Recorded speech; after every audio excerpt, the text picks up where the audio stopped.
Hello guys! Grabe talaga tong cravings ko. Laging sa gabi sumusumpong. So ayan, lalabas muna ako para maghanap ng makakain. At ang naisip ko nga kainin ay mainit na mami since napakalamig ng panahon. At eto nga, umaambon na naman. Sana hindi ako abutan ng ulan.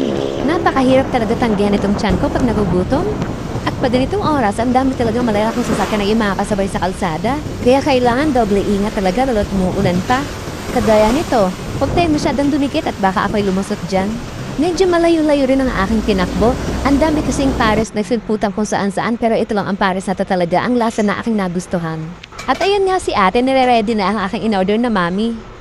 Umuusok-usok pa ang sabaw sa kaldero at ito naman si Pasing. Bumaha man noong ulan, si Pasing ay laging maasahan. At ito na nga ang aking order na mami. Tchadan! Ayan ang aking beef mami. Napakasarap at napakabango. So ayan, lagyan man natin ng patis at kalamansi para mas maging masarap.